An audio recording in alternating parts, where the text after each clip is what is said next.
Olá pessoal, eu sou Ícaro Silva, né?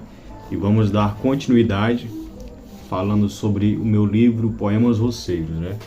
Eu já gravei, se não me engano, 2 vídeos, um falando sobre a capa, né? Que é o vídeo 00, esse aqui seria o vídeo 3. Esse primeiro vídeo fala sobre a capa, né? As aspirações e os estímulos de onde surgiu essa ideia de capa aqui, né? Você pode conferir no canal, né? Aqui é a contracapa também. O segundo vídeo eu já falei sobre, eu já dei uma entrada no livro, não fiz as declamações dos poemas ainda, né? Mas eu li a sinopse, a dedicatória e as citações e significados, né?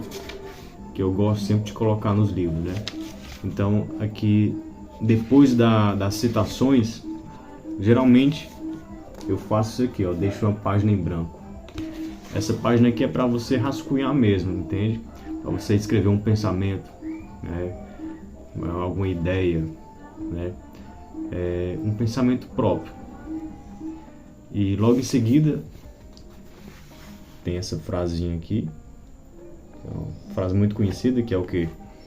Em homenagem às minhas raízes, né? O livro é uma homenagem bem específica, assim, exclusiva às minhas raízes, né? Porque, como eu já mencionei, eu já escrevi muito sobre tratando o sertão, né? Nos meus poemas e ensaios, né? Reflexões, mas eu nunca escrevi um livro em específico falando só do sertão, né? Que no caso seria isso, falando muito das minhas raízes, né? A minha infância. Então, esse livro aqui, não sei se alguém já percebeu, né? A ideia seria 50 poemas, né? 50 poemas roceiros, né? Só que no momento que eu estava editando, surgiu um cordel, aí ficou 51 poemas roceiros, né? E um detalhe bem interessante, não sei se alguém percebeu, né? Que antes de mais nada eu vou contar mais ou menos, né, um pouco da experiência que eu tive na infância, né? Essa experiência direta com a roça, né? Que é o que aqui no nosso sertão aqui, o inverno começa em janeiro, certo? Então alguns já plantam em janeiro, né? Outros em fevereiro, geralmente é em fevereiro, né? Dependendo da região aqui, né? As primeiras chuvas, tem alguns agricultores que já plantam nas primeiras chuvas, certo? E outros já esperam a terra molhar mais, né? Porque às vezes as primeiras chuvas elas só molham a capa da terra, né? Aí conforme vai chovendo mais, aí vai molhando mais, a terra molhada fica mais profunda, vamos dizer assim, né? Então é por isso que geralmente fevereiro é a época de plantio de verdade, né? Que a terra já está bem molhada, né? Então, alguém já, como eu vou falar no livro, que eu acho que já mencionei, né, que muitos vão se identificar e vão de fato relembrar, concordar ou discordar, que é o seguinte: você, a época do verão, né, para quem quer fazer uma roça nova, o agricultor, ele vai e broca uma roça, né? Ele vai brocar uma roça, vai limpar um terreno, né? 1 hectare, 2 hectares, que geralmente a gente conhece como tarefas, né? 2 tarefinhas de roça, né? Como meu pai dizia. Aí broca essas tarefas de roça para fazer o plantio, certo? Só que antes de brocar, você vai procurar o terreno, né? Então, depende muito disso também, né? Às vezes busca um terreno mais plano, né? Para você, é até melhor de passar o trator no arado, né? De passar a capinadeira também. Então, quando você vai brocar a roça, você procura o terreno, né? Então, depois que você encontrou o terreno, então, observe que há uma sequência, né? Primeiro você vai procurar o terreno para você brocar a roça, certo? Aí você brocou a roça, né? tá lá limpinho lá. Aí você vai aradar, né? Você vai aradar essa terra, entende? Aí depois de ter aradado todinha, aí vai fazer o que? Vai reunir os agricultores, né? Que isso geralmente a gente costuma chamar de trocar os dias de trabalho, né? Que é o que? Eu trabalho para fulano, né? Para plantar a roça dele. Aí quando for plantar a minha, ele vem trabalhar para mim, para plantar a minha, entende? Esses dias trocados de roça, né? Então, você procurou o terreno, brocou o terreno, aradou, aí você vai reunir os agricultores para plantar a roça, certo? Aí, antigamente se plantava no enxadeco, né? Para quem já viu uma enxada, existe 2 tipos de enxada geralmente usada aqui na região, que é a enxada quadrada e a meia-lua, né? A enxada meia-lua ela é mais pesada, né? Meia-lua, como a gente já tem ideia de lua, como é que é a lua? A lua ela é redonda, fica minguante, crescente, entende? Então a enxada meia-lua é a metade de uma lua, o nome em si já diz, meia-lua. E a enxada quadrada ela é mais leve, né? Aí tem de 2 libras, 2 libras e meia, entende? Isso vai variar conforme o gosto do agricultor, entende? Então vamos lá. Eu broquei a roça, tá lá, aradei e vamos plantar, né?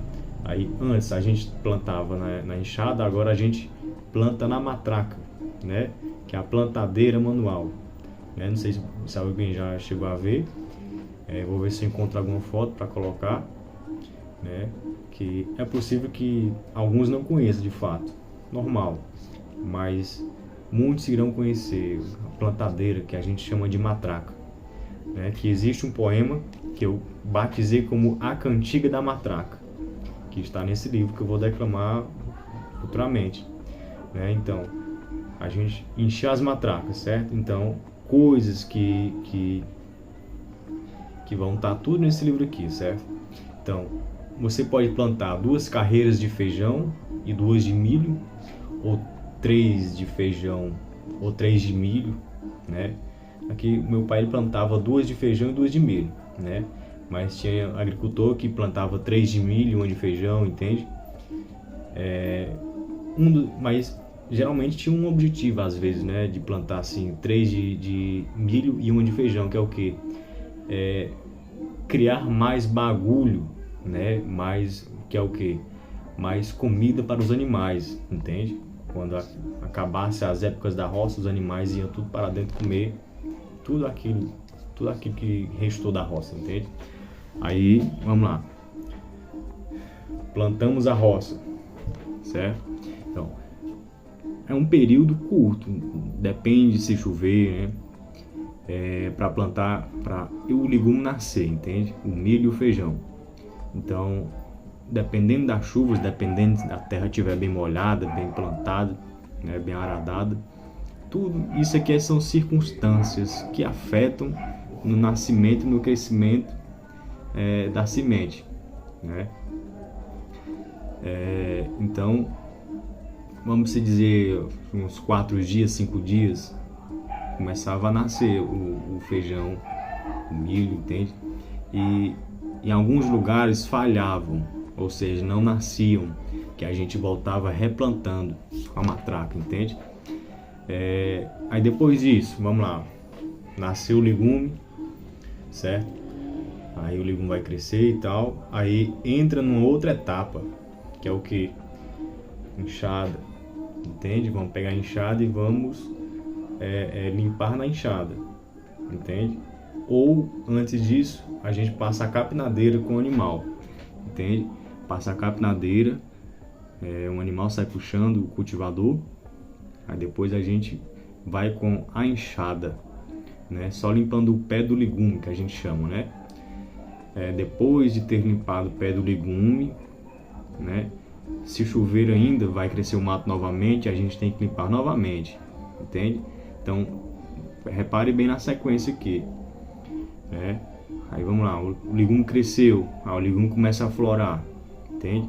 Aí vamos fazer a primeira apanha de feijão, entende? Que isso aqui geralmente, dependendo dos períodos de quem planta, dependendo da chuva, da terra, na Semana Santa, né, já tem legume, já tem feijão novo, que a gente chama assim, né? Que isso está tudo escrito aqui. Já tem feijão novo na Semana Santa e milho verde, né? Então, você fez a primeira cata de feijão, né? No colo. No colo é um lençol bem grande, é um lençol quadrado que a gente faz um colo, né? Tipo umas mochilas, a gente coloca e vai colhendo feijão e colocando dentro. Depois que encher o colo, a gente despeja num local, né? Aí volta novamente. Beleza. Fizemos a primeira cata, né? Ao mesmo tempo que estamos comendo milho verde, então, às vezes, dependendo da chuva, vai dar outra colheita, a segunda cata de feijão, entende? Outra coisa, isso aqui é uma sequência, é para vocês observarem que este livro está escrito nesta sequência do plantio da roça, entende? É por isso que eu estou falando esses detalhes aqui da minha experiência, conforme eu ainda lembro, né, da minha infância, entende? Vamos dizer o que mais que eu posso falar aqui. Beleza, aí vai chegar, acabou o feijão, aí vai passar um período, aí vai chegar a época da quebra de milho, né? Ou colheita de milho, né? Que isso também está no livro, né? A quebra de milho geralmente é para ser em agosto, né? Como eu disse, quem planta primeiro, às vezes em julho já estão quebrando milho, né? Mas quem demora um pouco a mais a plantar, então mais ou menos em agosto, né? Final de julho para agosto já tem milho seco, né? Para quebrar, né? E que era um pouco ruim disso era o pelo do milho às 3 da tarde. Isso de todas as coisas, isso era uma coisa mais ruim que eu não achava legal. O pelo do milho às 3 da tarde, naquele sol quente, coçando. Isso era um só, né? Então, depois da quebra de milho, o que é que vai ter? Vai acabar a colheita, entende? Porque vai entrar no tempo de verão, o verão não chove, né? Aí vai ter quando acaba a colheita geral da roça, quebrou o milho, pronto, a quebra de milho só é uma vez, né? Quebrou o milho, pronto, jogou os animais dentro, para comer as palhas, né? Aí só espera o próximo inverno, né? E o agricultor, ele carrega, né, a esperança. O agricultor, ele é um sujeito que tem fé, que às vezes a gente nem sabe de onde ele tira essa fé, né? Porque às vezes não chove, mas ele sempre acredita que no ano que vem, ou como dizem, para o ano vai chover, vai ter inverno, e eu vou plantar minha rocinha porque vai vingar, entende? Então, independentemente nessa incerteza se vai ou não chover, o agricultor não perde a fé de plantar, que é uma coisa bem interessante, né? Não perder a fé. Então, se vocês observarem, relembrando a sequência, né? Esse livro está escrito nessa sequência. E no meio, entre essas sequências de plantios da roça, da colheita e tudo mais, tem alguns outros poemas escritos, né? Não sei se vocês já conseguiram entender, mas é o seguinte, né? Vai ter um poema falando sobre o sertão, né? Aí vai ter um poema falando sobre o arado, vai ter um poema falando sobre o plantio, vai ter um poema falando sobre a enxada, que é a parte que você vai limpar, vai ter um poema escrito sobre a Semana Santa, que já tem feijão, né? Vai ter um poema sobre a quebra de milho. Você percebe que há uma sequência, né? Conforme a roça vai se desenvolvendo, né? O livro vai se desenvolvendo conforme a roça, entende? E aqui nesse desenvolvimento roceiro, né, do cotidiano do agricultor, tem algumas outras coisas que eu incluo, que é o quê? É um poema sobre a casa de taipa, né? A casa de taipa, alguns pássaros, eu gosto muito dos pássaros, fico encantado, eu acho muito bonito. Um deles é o currupião, é um dos pássaros que eu mais, assim, me encanta de verdade, né? A cor dele, o canto, né? Porém, nesse livro eu falo sobre 3 pássaros, né? Que eu coloquei até um nome científico, que é a mãe da lua, é um pássaro que se chama mãe da lua, né? Que nesse poema eu descrevo algumas características desse pássaro aqui, que conforme eu vou falando do poema, eu vou tentar contextualizar, falar alguma coisa que dê pra gente entender, não ficar só na declamação, né? O bem-te-vi, né? É um pássaro bem conhecido, e tem um que se chama vem-vem, né? Que em outros locais é vim-vim, né? Além disso, o que é que eu posso dizer mais? Sobre o milhaçado, né? Sobre o milhaçado.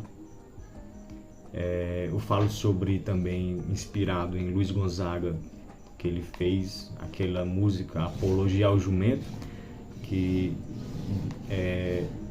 se não me engano, não sei se foi o padre José de Anchieta que escreveu o livro Apologia ao Jumento, né? Que ele fala muito sobre o jumento, que o jumento era o nosso transporte, né?